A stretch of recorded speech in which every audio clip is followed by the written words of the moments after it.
ಗುರುಗಳೇ ನಮಸ್ಕಾರ. ಶರಣಾರ್ಥಿಮ. ಗುರುಗಳೇ, ಎಷ್ಟೋ ಜನ ಮಾಟ ಮಂತ್ರದಿಂದ ಕಷ್ಟ ನಷ್ಟಗಳನ್ನ ಅನುಭವಿಸ್ತಾ ಇರ್ತಾರೆ. ಅವರಿಗೆ ಇಲ್ಲಿ ಬಂದ್ರೆ ಯಾವ ರೀತಿ ಪರಿಹಾರ ಮಾಡಿಕೊಡ್ತೀರಾ? ಶರಣಾರ್ಥಿ ಎಲ್ಲ ನನ್ನ ಕಾಳಿಪೀಠದ ಕ್ಷೀರ ಶರಣಾರ್ಥಿ. ಒಂದೊಳ್ಳೆ ಪ್ರಶ್ನೆ ಇವತ್ತು. ಈಗ ಮಾಟ ಕೋಟ್ಲ ಅನ್ನುವಂಥದ್ದು, ಕಾಣದ ಕೈ ಕೆಲಸ ಮಾಡುವಂಥದ್ದು, ಇದೆಲ್ಲ ಇತ್ತೀಚೆಗೆ ತುಂಬ ಅತಿಯಾಗಿರತಕ್ಕಂಥದ್ದು. ಈಗ ಒಂದು ಉದಾಹರಣೆ, ಒಬ್ಬ ಮನುಷ್ಯ ಹಾಳಾಗೋಗಿದ್ದಾನೆ, ಅವನಿಗೆ ಊಟಕ್ಕಿಲ್ಲ, ಅವನಿಗೇನು ಉದ್ಯೋಗ ಇಲ್ಲ, ಅವನಿಗೆ ಕೆಲಸ ಇಲ್ಲ ಅನ್ನುವಂಥದ್ದನ್ನ ತಿಳ್ಕೊಂಡು ನಾವು ಮಾನವೀಯತೆಯ ದೃಷ್ಟಿಯಿಂದ ಅವನಿಗೆ ಸಹಾಯವನ್ನ ಮಾಡ್ತೀವಿ. ಆ ಸಹಾಯವನ್ನ ಮಾಡಿದಾಗ ಅವನು ಮತ್ತು ಮರು ಸಹಾಯ ಮಾಡ್ತಾನೆ ಅನ್ನುವಂಥದ್ದು ಸುಳ್ಳು. ನಮಗೆ ಇತ್ತೀಚೆಗೆ ಇಲ್ಲಿ ಬಂದಂಥ ಅನುಭವ, ಇಲ್ಲಿ ನಮ್ಮ ಕ್ಷೇತ್ರದಲ್ಲಿ ಬಂದು ಭಕ್ತರು ಹೇಳ್ಕೊಳ್ಳುವಂಥ ಒಂದು ಅನುಭವಗಳನ್ನು ನಾವು ಗಮನಿಸಿದಾಗ, ಯಾರನ್ನ ನೀವು ಕೈ ಹಿಡಿದು ನಡೆಸಿರ್ತೀರಿ, ಯಾರನ್ನ ನೀವು ಕೈ ಹಿಡಿದು ಕಾಪಾಡಿರ್ತೀರಲ್ಲ, ಅವರಿಂದಲೇ ನಿಮಗೆ 100ಕ್ಕೆ 90 ಭಾಗ ಮಾಟ ಕೋಟ್ಲುಗಳನ್ನು ಮಾಡಿಸಿ ನಿಮ್ಮ ಉದ್ಯೋಗಗಳನ್ನು ಕಿತ್ಕೊಳ್ಳೋ ಅಂಥದ್ದು, ನಿಮ್ಮ ವ್ಯಾಪಾರ ಕಿತ್ಕೊಳ್ಳೋ ಅಂಥದ್ದು, ನಿಮ್ಮ ವ್ಯವಹಾರ ಕಿತ್ಕೊಳ್ಳೋ ಅಂಥ ಕೆಲಸಗಳನ್ನು ಅವರೇ ಮಾಡ್ಕೊಂಡು ಬರ್ತಾ ಇರ್ತಕ್ಕಂಥದ್ದು ಇಲ್ಲಿ ತುಂಬ 100ಕ್ಕೆ 90 ಭಾಗ ನಾವು ನೋಡಿರ್ತಕ್ಕಂಥದ್ದು ಉದಾಹರಣೆಗಳು ತುಂಬ ಇದ್ದಾವೆ. ಸಾವಿರಾರು ಉದಾಹರಣೆಗಳಿದ್ದಾವೆ. ಈಗ ಭೂಮಿಗೆ ಸಂಬಂಧಪಟ್ಟ ಹಂಗೆ, ಈಗ ನಾವು ಯಾವುದೋ ಒಂದು ಭೂಮಿ ಆಸೆ ಪಟ್ಬಿಡ್ತೀವಿ. ಆ ಭೂಮಿಯನ್ನು ಅವರು ಅದರಲ್ಲಿ ಜೀವನ ಮಾಡ್ತಿರ್ತಾರೆ. ಆ ಭೂಮಿ ಏನು ಮಾಡಿರೋ ಅವ್ರು ಕೊಡಲ್ಲ. ಆ ಕೊಡದಾಗ ಒಕ್ಕಲನ್ನೇ ಎಬ್ಬಿಸಿಬಿಡ್ತಕ್ಕಂಥದ್ದು, ದೌರ್ಜನ್ಯ ಮಾಡ್ತಾರೆ. ಆ ದೌರ್ಜನ್ಯಕ್ಕೆ ಅವ್ರು ಬಗ್ದೇ ಹೋದರೆ ಮಾಟ ಕೋಟ್ಲುಗಳಿಗೆ ಮರೆ ಹೋಗಿಬಿಡುವಂಥದ್ದು. ಆ ಭೂಮಿಲೇನು ಬೆಳೆ ಇಲ್ದೇ ಮಾಡೋವಂಥದ್ದು, ಬೆಳೆನೇ ಆಗಬಾರ್ದು ಆ ರೀತಿ ಮಾಡುವಂಥದ್ದು. ಆ ಭೂಮಿಲಿ ಅವ್ರು ವಾಸವಾಗಿದ್ದರೆ ಆ ಕುಟುಂಬದಲ್ಲಿ ಕಾಯಿಲೆ ಕಸಾಲೆಗಳಿಂದ ನರಳಿಸುವಂಥದ್ದು. ಅಪ್ಪ, ಈ ಭೂಮಿ ಸವಾಸೆ ಸಾಕು ಕಣಪ್ಪ ಅಂತೇಳಿ ಇದಕ್ಕಿದ್ದಂಗೆ ಆ ಭೂಮಿನೇ ಬಿಟ್ಟು ಹೋಗ್ಬಿಡುವಂಥದ್ದು, ಈ ಕೆಲಸವನ್ನು ಮಾಡೋವಂಥದ್ದು. ಇದು ಕೂಡ ಒಂದು ಮಾಟ ಮಂತ್ರ ಒಂದು ವಿಚಾರಗಳೇ.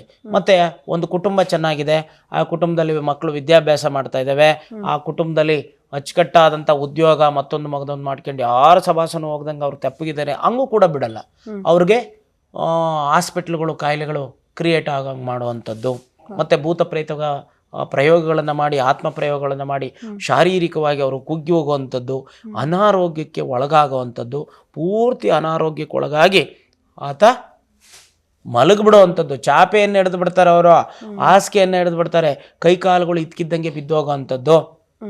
ಇದೆಲ್ಲವೂ ಕೂಡ ಈ ವಾಮಾಚಾರಿಕಕ್ಕೆ ಸಂಬಂಧಪಟ್ಟ ಹಾಗೆ ಮಾಡ್ಕೊಳ್ತಾ ಹೋಗ್ತಾರೆ. ಈಗ ಒಂದು ಉದಾಹರಣೆ, ಇಲ್ಲಿ ಒಂದು ಮಗು ಬರುತ್ತೆ, 25 ಮಾಟ ಕೋಟ್ಲುಗಳನ್ನು ಕೀಳಿಸವ್ರೆ. 25 ಮಾಟ ಕೋಟ್ಲುಗಳನ್ನು, ಒಂದಲ್ಲ ಎರಡಲ್ಲ. ಅಮ್ಮನವ್ರ ಹತ್ರ ಬಂದರು, ಆ ಮಗುಗೆ ಕಾಲನ್ನ ಇಲ್ದಂಗೆ ಮಾಡಾಕ್ಬಿಟ್ಟವ್ರೆ. ಅಂಥದನ್ನು ಆ ಮಗುನ ಎತ್ಕೊಂಬರ್ತಾರೆ ಇಲ್ಲಿಗೆ. ಎತ್ಕೊಂಬಂದು ಮಗು ಅಂತಂದ್ರೆ ಒಂದು 12 ವರ್ಷದ ಮಗು, ಅವ್ನ ಮಗುನೇ 12 ವರ್ಷದ ಒಂದು ಮಗುನ ಇಲ್ಲಿಗೆ ಕರ್ಕೊಂಬರ್ತಾರೆ ಕಾರಲ್ಲಿ. ಏನಾಯ್ತಪ್ಪ, ಸ್ವಾಮಿ ಹಾಸ್ಪಿಟ್ಲ್ ಪೂರ್ತಿ ನಾವು ತೋರಿಸಿದ್ದೀವಿ, ಹಾಸ್ಪಿಟ್ಲ್ ತೋರಿಸಿರಿ, ಯಾವುದೇ ರೀತಿಯಾದಂಥ ನರದ ಸಮಸ್ಯೆಗಳಿಲ್ಲ, ಮೂಳೆ ಸಮಸ್ಯೆಗಳಿಲ್ಲ, ಎಂತ ಇಲ್ಲ. ಇದ್ಕಿದ್ದಂಗೆ ನಡೆದಾಡ್ತಿದ್ದ, ನಮ್ಮ ಮನೆ ಮುಂದೆ ಬಿದ್ದಿದ್ದಷ್ಟೇ ಸ್ವಾಮಿ, ಇನ್ನೆದಳ್ಳೇ ಇಲ್ಲ ಅವನು. ಈ ರೀತಿಯಾಗಿ ಬರ್ತಾರೆ ಇಲ್ಲಿಗೆ. ಬಂದಾಗ ಅಮ್ಮನವ್ರ ಹತ್ರ ಪ್ರಶ್ನೆ ತಗೊಂತಾರೆ. ಪ್ರಶ್ನೆ ತಗೊಂಡಾಗ, ನೋಡಪ್ಪ, ಮಾಟ ಕೋಟ್ಲುಗಳಿಂದ ನಿಮ್ಮನ್ನು ನರಳಿಸ್ತಾ ಇದ್ದಾರೆ, ಇದು ಯಾವುದೋ ಒಂದು ವಿಚಾರಕ್ಕೆ ಸಂಬಂಧಪಟ್ಟಾದಂಥ ವಿಚಾರವಾಗಿರುತ್ತೆ, ಅದನ್ನು ನೀನು ಪರಿಣಿತಿ ಇಟ್ಕೊಂಡು ಅದನ್ನು ರಿಮೂವ್ ಮಾಡಿಸಪ್ಪ ಅನ್ನೋವಂಥ ವಿಚಾರ ತಗೊಂಡೋಗಿ ಅಲ್ಲಿ ರಿಮೂವ್ ಮಾಡಿಸಿದಾಗ 25 ಮಾಟ ಕೋಟ್ಲುಗಳಿರುತ್ತೆ. ಆ ಫೋಟೋ ಸಮೇತ ಹೊಡ್ಕೊಂಬರ್ತಾರೆ. ನಾವು ನಂಬಲ್ಲ, ಆಶ್ಚರ್ಯ ಆಗೋಗುತ್ತೆ, ಹೌದಾ ಇದೆಲ್ಲ ಸತ್ಯನಾ, ಹಾಗೆ ಹೀಗೆ. ಅದು ಆ ನೋವನ್ನು ಅನುಭವಿಸಿರ್ತಾರಲ್ಲ, ಅವ್ರನ್ನ ಮಾತ್ರ ಕೇಳಿದರೆ ಆ ಅನುಭವವನ್ನು ಯಾರಿಗೆ ಅನುಭವ ಆಗಿರುತ್ತೆ. ಉದಾಹರಣೆಗೆ, ಬೇನ್ ಸೊಪ್ಪು ತಿಂದವನಿಗೆ ಕೈಯಿನ ಅನುಭವ ಆಗಿರುತ್ತೆ, ಸಕ್ಕರೆ ತಿಂದವನಿಗೆ ಸಕ್ಕರೆ ಅನುಭವ ಆಗಿರುತ್ತೆ. ನಾವೇನೋ ತಿಂದಲೇ ಬೇವಿನ ಸೊಪ್ಪು ಹೆಂಗಿತ್ತು, ಸಕ್ಕರೆ ಹೆಂಗಿತ್ತು ಅಂತ ನಾವು ಪ್ರಶ್ನೆ ಮಾಡಿದರೆ ನಾವು ಹೇಳಬಲ್ಲೆವು, ಇದು ಸಿಹಿ ಇತ್ತು, ಇದು ಹುಳಿ ಇತ್ತು, ಇದು ವಿಷ ಇತ್ತು ಅಂತ. ಆದರೆ ಎದುರುಗಡೆ ಕೂತಿರೋನ್ಗೆ ಅನುಭವ ಆಗಲ್ಲ, ಹೌದಾ ಇವನೇನೇ ಹೇಳ್ತಾವನೆ. ಅದನ್ನು ಅವರು ಅನುಭವಿಸಿದಾಗಲೇ, ಆ ಒಂದು ವಿಚಾರಕ್ಕೆ ಅವರು ಒಳಪಟ್ಟಾಗಲೇ ಆ ನೋವು ಗೊತ್ತಾಗೋವಂಥದ್ದು. ಆ ರೀತಿಯಾಗಿ ಆ ನೋವಿರೋರು ಇಲ್ಲೆಲ್ಲ ಬರ್ತಾರೆ. ಬಂದಾಗ ಅಮ್ಮನವ್ರು ಪ್ರಶ್ನೆ ಮಾಡ್ತಾರೆ. ಪ್ರಶ್ನೆ ಮಾಡಿದಾಗ ಆ ಮಗುವನ್ನು ನಿವಾರಣೆ ಮಾಡಿ ಕಳಿಸ್ಕೊಡ್ತಾರೆ. ಇವತ್ತು ಅವರು 10 ಜನನ ಕರ್ಕೊಂಬರ್ತಾರೆ, ಮುಂದಿನ ವಾರ 10 ಜನನ ಕರ್ಕೊಂಬರ್ತಾರೆ. ಹಾಗೆ ಈ ಅಸೂಯೆ, ದ್ವೇಷ ಅನ್ನುವಂಥದ್ದು ಮನಸ್ಸಿನೊಳಗೆ ಉತ್ಪತ್ತಿ ಆಗಿಬಿಟ್ರೆ ಯಾರೂ ಕೂಡ ಬದುಕಕ್ಕೆ ಬಿಡಲ್ಲ. ಈಗ ಯಾರೋ ಒಂದು ಜ್ಯೋತಿಷ್ಯ ಹೇಳ್ಕೊಂಡು ಜೀವನ ಮಾಡ್ತಿರ್ತಾರೆ, ಎಲ್ಲೋ ಒಂದು ಕಡೆ ಅವನೊಂದು ಏನೋ ಧರ್ಮವಾಗಿ ಜೀವನ ಮಾಡ್ತಿರ್ತಾನೆ, ಆ ಧರ್ಮವಾಗಿ ಜೀವನ ಮಾಡೋವಂಥನ್ನು ಬಿಡಲ್ಲ. ಅಥವಾ ಯಾವುದೋ ಒಂದು ದೇವಸ್ಥಾನ ಪೂಜೆ ಮಾಡ್ಕೊಂಡು ಜೀವನ ಮಾಡ್ತಿರ್ತಾನೆ, ಅಥವಾ ಇನ್ಯಾವುದೋ ಒಂದು ಮೇಷ್ಟ್ರ ಆಗಿರ್ತಾನೆ, ಅಥವಾ ಇನ್ನೇನೋ ಒಂದು ಉದ್ಯೋಗ, ಯಾರಿಗೂ ತೊಂದರೆ ಕೊಡದಂಥ ಉದ್ಯೋಗವನ್ನು ಮಾಡ್ತಿರ್ತಾನೆ, ಆತನ್ನು ಕೂಡ ಬಿಡಲ್ಲ. ಯಾಕೆ ಬಿಡಲ್ಲ ಅಂತಂದರೆ ಇವನು ಅವನಿಗೆ ಸಹಾಯ ಮಾಡಿರ್ತಾನೆ ಅಷ್ಟೇ, ಬೇರೆ ಯಾರೂ ಇಲ್ಲ. ಭಗವದ್ಗೀತೆಯಲ್ಲಿ ಒಂದು ಮಾತು ಬರುತ್ತೆ, ಅರ್ಜುನ ನಿಂತಿರ್ತಾನೆ, ಯುದ್ಧ ಎಲ್ಲ ಎದುರುಗಡ ಕೌರವರು ನಿಂತಿರ್ತಾರೆ, ತಾತ ಮುತ್ತಾತ ಮಾವ ಭಾವ ಎಲ್ಲ ನಿಂತಿರ್ತಾರೆ, ಅಣ್ಣಂದಿರು ಎಲ್ಲ ನಿಂತಿರ್ತಾರೆ. ಇಲ್ಲಿ ಅರ್ಜುನ ನಿಂತಿರ್ತಾನೆ, ಶ್ರೀಕೃಷ್ಣ ರಥ ರೂಢನಾಗಿರ್ತಾನೆ. ಕೇಳ್ತಾನೆ, ಅವ್ನು ಸೋತು ಬಿಡ್ತಾನೆ, ಬಿಲ್ ಹಿಡ್ಕೊಂಡು ಸೋಲ್ತಾನೆ, ಅವನು ಯುದ್ಧದಕ್ಕೆ ಬಿಲ್ ಹಿಡ್ಕೊಂಡು ಸೋಲ್ತಾನೆ.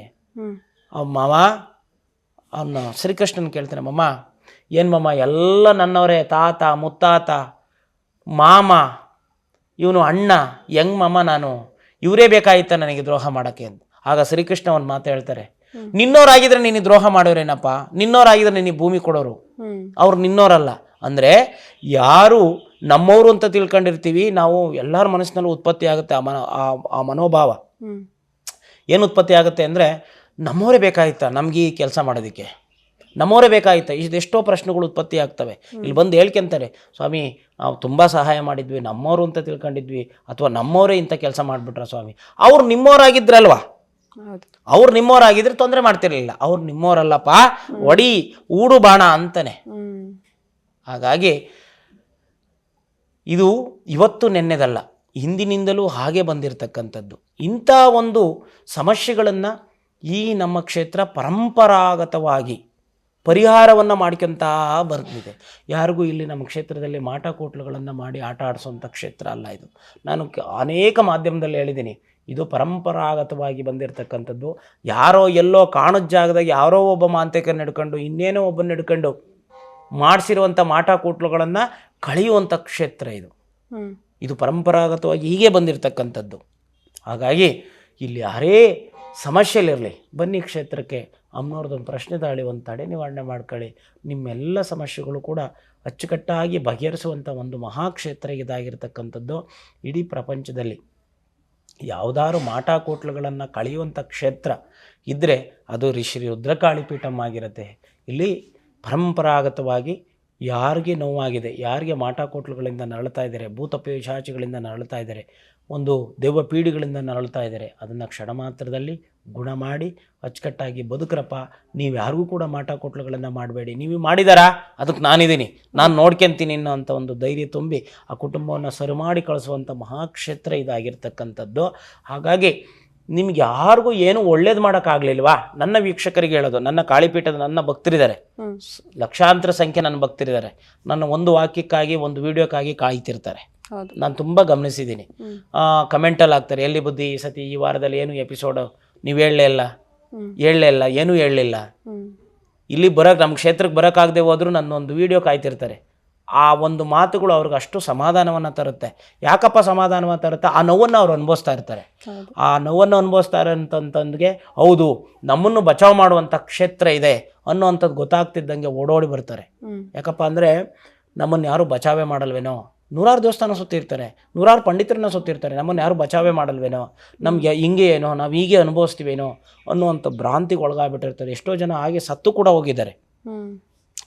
ಹೋಗಿದ್ದಾರೆ. ಭೂಮಿ ವಿಚಾರ, ಕೋರ್ಟು ಕಚೇರಿ, ಇದಕ್ಕಿದ್ದಂಗೆ ಕೋರ್ಟು ಕಚೇರಿ ಶುರುವಾಗ್ಬಿಡುತ್ತೆ, ಇದಕ್ಕಿದ್ದಂಗೆ ಅನಾರೋಗ್ಯ ಶುರುವಾಗ್ಬಿಡುತ್ತೆ, ಇದಕ್ಕಿದ್ದಂಗೆ ಆ ಮನೆ ಒಳಗೆ ನೆಮ್ಮದಿ ಹಾಳಾಗೋಗ್ಬಿಡುತ್ತೆ, ಮಕ್ಕಳು ಮದುವೆನೇ ಆಗಲ್ಲ, ಮದುವೆಗಳು ನಿಂತೋಗಿದ್ದಾವೆ, ಮಂಗಳ ಕಾರ್ಯಗಳಂತೂ ಇತ್ತೀಚೆಗಂತೂ ಹೇಳಂಗೆ ಇಲ್ಲ, ಮಂಗಳ ಕಾರ್ಯಗಳು ನಿಂತೋಗ್ಬಿಡ್ತವೆ. ಯಾಕೆ ಅಂತೆ ನಾವು ಅದನ್ನು ಹುಡುಕೊಂಡು ಹೋದಾಗ ಸಿಗೋ ಅಂಥದ್ದೇ ಶ್ರೀ ರುದ್ರಕಾಳಿ ಪೀಠಂ. ಇಂಥ ಸಮಸ್ಯೆ ಯಾರಿಗೇ ಆಗಿರಲಿ ಬನ್ನಿ, ಅಮ್ಮನವ್ರ ಹತ್ರ ಒಂದು ಪ್ರಶ್ನೆ ತಗೊಳ್ಳಿ, ಇಲ್ಲಿ ನೇರಕ್ಕೆ ಮಾಡಿಕೊಡ್ತಾಳೆ. ಒಂದು, ನಿಮಗೆ ಯಾರಿಗೂ ಒಳ್ಳೇದು ಮಾಡೋಕ್ಕಾಗದೆ ಹೋದರೂ ಕೂಡ ಕೆಟ್ಟದ್ದಂತೂ ಮಾಡೋಕ್ಕೆ ಹೋಗಬೇಡಿ. ಅವ್ನು ಬದುಕ್ತಾ ಇದ್ದಾನ, ಅವನಿಂದ ನೀವು ಸಹಾಯ ತಗೊಂಡ್ರ, ನೀವು ಅವನ್ನ ಋಣ ತೀರಿಸ್ತಿದ್ರು ಪರವಾಗಿಲ್ಲ, ನೀವೊಂದು ಕೃತಜ್ಞತೆಯನ್ನು ಹೇಳಿ, ನಿನ್ನಿಂದ ನಾನು ಬದುಕಿದ್ದೀನಪ್ಪ, ನಿಮ್ಮಿಂದ ನಾವು ಬದುಕಿದ್ದೀವಿ, ಸಾಕು, ನಾವು ಮಾತ್ರ ಇನ್ನು ಕೆಟ್ಟದ ಕೈ ಹಾಕಲ್ಲ ಅನ್ನುವಂಥ ಮನೋಭಾವ ಯಾವತ್ತೂ ಈ ಸಮಾಜದೊಳಗೆ ಬೆಳೆಯುತ್ತೆ, ಅವತ್ತು ಈ ಮಾಟಕೋಟ್ಲುಗಳು ನಿಂತೋಗುತ್ತೆ. ಬರೀ ಒಂದು ಮಾಟಕೋಟ್ಲನ್ನು ಇಟ್ಕೊಂಡು ದೋಚರ ಸಂಖ್ಯೆ ವಿಪರೀತ ಆಗೋಗಿದೆ. ಇವಾಗ ದೋಚೋ ಅಂಥದ್ದು ಅಂದರೆ ವಿಪರೀತವಾಗಿ ದೋಚೋ ಅಂಥದ್ದು, ಆ ರೀತಿಯಾದಂಥ ಸಂಖ್ಯೆ ವಿಪರೀತ ಆಗೋಗಿರೋದ್ರಿಂದ ಯಾರೂ ಕೂಡ ಮೋಸಕ್ಕೊಳಗಾಗಬೇಡಿ. ಮೋಸಕ್ಕೊಳಗಾಗಿದ್ರೆ ಬನ್ನಿ ಇಲ್ಲಿ ನಮ್ಮ ಕ್ಷೇತ್ರಕ್ಕೆ, ದುಡ್ಡಿರಲಿ ಇಲ್ಲದಲೇ ಹೋಗಲಿ, ನೇರಕ್ಕೆ ಮಾಡಿ ಕಳಿಸೋಣ. ಮತ್ತು ಇನ್ನೊಂದು ವಿಚಾರ, ನಮ್ಮ ವಿಡಿಯೋವನ್ನು ಇಟ್ಕೊಂಡು ಬೇರೆಯವರು ನಂಬರ್ಗಳು ಅವ್ರ ನಂಬರ್ ಹಾಕ್ಕೊಂಡು ಆ ನಂಬರಿಗೆ ಫೋನ್ ಮಾಡಿದಾಗ ಫೋನ್ಪೇ ಮಾಡಿ 20,000 ಮಾಡಿ 10,000 ಮಾಡಿ ಅಂತ ಯಾರು ನಿಮಗೆ ಹೇಳಿದರೆ ದಯಮಾಡಿ ಫೋನ್ಪೇಗಳನ್ನು ಮಾಡೋಕ್ಕೆ ಹೋಗಬೇಡಿ. ಇದು ತುಂಬ ಅಪರಾಧ ಮಾಡ್ತಾ ಇದ್ದಾರೆ. ನಂದೊಂದೇ ವಿಡಿಯೋ ಅಲ್ಲ, ಎಲ್ಲ ದೇವಸ್ಥಾನ ವೀಡಿಯೋಗಳ್ನು ಹಾಕ್ಕೊಳೋದು, ಅವ್ರ ನಂಬರ್ ಹಾಕ್ಕೊಳ್ಳೋದು, ಫೋನ್ ಮಾಡಿರಿ ನಾವು ಫೋನಲ್ಲೇ ಬಗೆಹರಿಸ್ತೀವಿ, ನಮಗೆ ಇಷ್ಟ ಹಾಕಿ ನೂರಾರು ದಿನ, ತಿಂಗಳಾನುಗಟ್ಟಲೆ, ವರ್ಷಾನುಗಟ್ಟಲೆ ಜಪ ತಪಗಳನ್ನು ಮಾಡಿ, ಸಂಕಲ್ಪಗಳನ್ನು ಮಾಡಿ, ಸಿದ್ಧಿಗಳನ್ನು ಮಾಡ್ಕೊಂಡು ಇಲ್ಲಿ ಕೂತ್ಕೊಂಡು ಬಂದಂಥ ಭಕ್ತರಿಗೆ ಬಗೆಹರಿಸೋದೇ ತುಂಬ ಕಷ್ಟ. ಅಂಥದ್ದು ಫೋನ್ಪೇನಲ್ಲಿ ನಿಮ್ಮದೊಂದು ಭಾವಚಿತ್ರ ಕಳಿಸಿ ಫೋನಲ್ಲಿ ಎಲ್ಲ ಬಗೆಹರಿಸಿಬಿಡ್ತೀವಿ ಅನ್ನೋ ಅಂಥದ್ದು ಇದೆಯಲ್ಲ, ಅದನ್ನು ಯಾರು ಕೂಡ ನಂಬಕ್ಕೆ ಹೋಗಬೇಡಿ. ಎಲ್ಲಿ ಸತ್ಯಕ್ಷೇತ್ರಗಳು ಇವತ್ತೂ ಇದ್ದಾವೆ, ಆ ಸತ್ಯಕ್ಷೇತ್ರಗಳಿಗೆ ಹೋಗಿ. ಎಲ್ಲಿ ಸತ್ಯಕ್ಷೇತ್ರಗಳಿದ್ದಾವೆ ಅಲ್ಲಿ ಹಣಕಾಸಿನ ವ್ಯಾಮೋಹ ಇರಲ್ಲ. ಏನೋ ಒಂದು 1,000 2,000 ತಗೊಂಡು ಪರಿಹಾರನೂ ಕೂಡ ಮಾಡ್ಬೋದು. ಹಾಗಾಗಿ ಯಾರೂ ಕೂಡ ಫೋನ್ಪೇಗೆ ಒಳಗಾಗಬೇಡಿ. ಯಾರು ನಿಮಗೆ ಮಾಟ ಕೂಟ್ಲುಗಳನ್ನು ಮಾಡಿ ಆಟ ಆಡಿಸ್ತಿದ್ರೆ ಬನ್ನಿ ಕ್ಷೇತ್ರಕ್ಕೆ, ಅಮ್ಮನವ್ರ ಪ್ರಶ್ನೆ ತಗೊಂಡು ನಿಮಗೇನು ಪರಿಹಾರ ಬೇಕೋ ಒಂದು ಕಟ್ಟೋಡಿಸೋದ್ರ ಮೂಲಕವಾಗಿ ಪರಿಹಾರ ಮಾಡ್ಕೊಳ್ಳಿ ಸಾಕು. ಹಾಗಾಗಿ ನಿಮ್ಮೆಲ್ಲರಿಗೂ ಒಳ್ಳೆಯದಾಗಲಿ. ಶರಣಾರ್ಥಿ.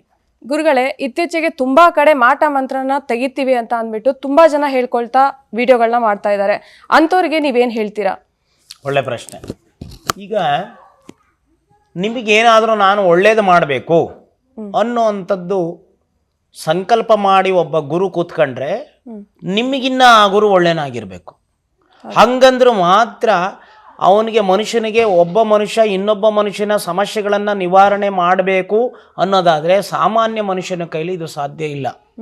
ಅವನು ಸಿದ್ಧಿ ಸಾಧನೆಗಳನ್ನು ಮಾಡಿರಬೇಕು, ದೈವದಲ್ಲಿ ಯಾವಾಗಲೂ ದೈವಾರಾಧನೆಯಲ್ಲಿರಬೇಕು, ಅವನಿಗೆ ದೈವೀ ಬಲ ಇರಬೇಕು. ಆ ದೈವೀ ಬಲ ಇದ್ದಂಥವನು ಮಾತ್ರ ಆ ದೈವವನ್ನು ಅವನು ಕೂಡ ನಿವಾರಣೆ ಮಾಡೋಕ್ಕಾಗಲ್ಲ. ಯಾಕಪ್ಪ ನಿವಾರಣೆ ಮಾಡೋಕ್ಕಾಗಲ್ಲ ಅಂತಂದರೆ ಅವನು ಕೂಡ ಮನುಷ್ಯನಾಗಿರ್ತಾನೆ. ಆ ವಾಮಾಚಾರಕ್ಕೆ, ಆ ಒಂದು ಕೆಟ್ಟ ಒಂದು ಇದಕ್ಕೆ ಒಳಗಾಗಿ, ನೆಗೆಟಿವ್ಗೆ ಒಳಗಾಗಿರ್ತಕ್ಕಂಥದ್ದು, ಆ ನೆಗೆಟಿವ್ ಈಚೆ ಕಡೆಗೆ ಬಂದಾಗ ತಡೆಯುವಂಥ ಶಕ್ತಿ ಇವನಲ್ಲಿರಬೇಕು. ಇವನಲ್ಲಿದ್ದರೂ ಮಾತ್ರ ಅದನ್ನು ನಿವಾರಣೆ ಮಾಡೋಕ್ಕಾಗ್ತಕ್ಕಂಥದ್ದು ಸಾಧ್ಯ. ಇಲ್ಲದೆ ಹೋದರೆ ನಾನು ನಿವಾರಣೆ ಮಾಡ್ತೀನಿ ಅಂತ ಹೇಳಿ ಒಂದು ಎಪಿಸೋಡ್ಗಳನ್ನು ಮಾಡ್ಕೊಂಡಿರೋವಂಥವ್ರಿಗೆ ನಾನು ಹೇಳುವಂಥದ್ದಿಷ್ಟೇ, ಮಾಡಿ ಸಂತೋಷ. ಆದರೆ ದೈವೀ ಆರಾಧನೆಯಲ್ಲಿರಿ, ಸಿದ್ಧಿ ಸಂಕಲ್ಪಗಳನ್ನು ಮಾಡಿಕೊಂಡು ಎಷ್ಟು ಸಾಧ್ಯನೋ ಅಷ್ಟು ಕೂಡ ಒಳ್ಳೆಯದನ್ನು ಮಾಡುವಂಥ ಪ್ರಯತ್ನವನ್ನು ಮಾಡಿ. ಸುಳ್ಳು ಹೇಳಬೇಡಿ, ಮೋಸ ಮಾಡಬೇಡಿ.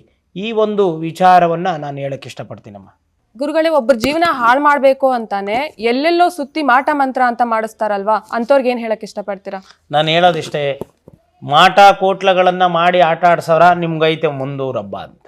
ಯಾಕಪ್ಪ ಈ ಮಾತು ಹೇಳ್ತೀನಿ ಅಂತ ಅಂದರೆ, ಮಾಟ ಮಾಡಿಸಿದವನು ಮನೆ ಮಧ್ಯಾಹ್ನಕ್ಕಿಲ್ಲ ಅಂತ.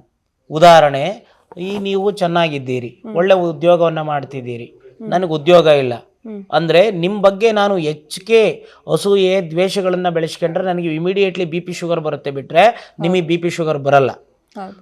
ದೈವ ಅದೇ ಚಿಂತನೆಯನ್ನು, ಅದೇ ಒಂದು ಮನೋಭಾವವನ್ನು ದೈವದ ಕಡೆ ಹಾಕಿ, ಅದೇ ಮನೋಭಾವ, ನಿಮ್ಮ ಬಗ್ಗೆ ಅಸೂಯೆ ದ್ವೇಷಗಳನ್ನು ಮಾಡಿ ನಿಮ್ಮನ್ನ ಹಾಳು ಮಾಡಬೇಕು, ಯಾವಾಗಲೂ ನಿಮ್ಮ ಜಪದಲ್ಲೇ ಇರೋವಂಥದ್ದು. ಇದನ್ನು ತೆಗೆದುಬಿಟ್ಟು ದೈವದ ಕಡೆ ಹಾಕಿ, ನನಗೆ ಒಳ್ಳೇದು ಮಾಡಪ್ಪ, ನನಗೆ ಒಳ್ಳೇದು ಮಾಡು ಅಂತೇಳಿ ಭಗವಂತನೊಳಗೆ ಪಾದ ಹಿಡಿದು ಬೇಡಿ, ನಿಮ್ಗೆ ಒಳ್ಳೇದಾಗುತ್ತೆ. ಆದರೆ ಮಾಟ ಕೊಟ್ಲ ಮಾಡಿಸೋವಂಥದ್ದು ಮಾತ್ರ ಒಳ್ಳೇದಲ್ಲಪ್ಪ. ಅದು ಒಂದಾನೊಂದು ದಿವಸ ನಿಮ್ಮ ಮಕ್ಕಳು ಮರಿಗೆ ಇಟ್ಟಿರುತ್ತೆ, ನಿಮಗೂ ಇಟ್ಟಿರುತ್ತೆ. ನೀವು ಅನುಭವಿಸಬಾರದು ನೋವನ್ನು ಅನುಭವಿಸ್ತೀರ. ಯಾಕಪ್ಪ ಅಂತಂದರೆ ಮಾಟ ಕೋಟ್ಲುಗಳನ್ನು ತೆಗೆಯುವಂಥದ್ದು, ಮಾಟ ಕೋಟ್ಲುಗಳನ್ನು ಸ್ತಂಭನ ಮಾಡುವಂಥ ಒಂದು ಕ್ಷೇತ್ರ ಇಲ್ಲೈತೆ. ಅದೊಂದು ನೀವೆಲ್ಲರಿಗೂ ಮಾಟ ಕೋಟ್ಲುಗಳನ್ನು ಮಾಡುವಂಥವ್ರಿಗೆ ಸಿಂಹ ಸ್ವಪ್ನ ಯಾವುದಾದ್ರು ಕ್ಷೇತ್ರ ಇದ್ದರೆ ರುದ್ರಕಾಳಿ ಪೀಠಮ್ ಆಗಿರುತ್ತೆ. ಎಚ್ಚರಿಕೆ. ಒಳ್ಳೆ ಮಾಹಿತಿನ ತಿಳಿಸ್ಕೊಟ್ಟಿದ್ದೀರಾ ಗುರುಗಳೇ, ಧನ್ಯವಾದ. ಶರಣಾರ್ಥಿಮ್ಮ.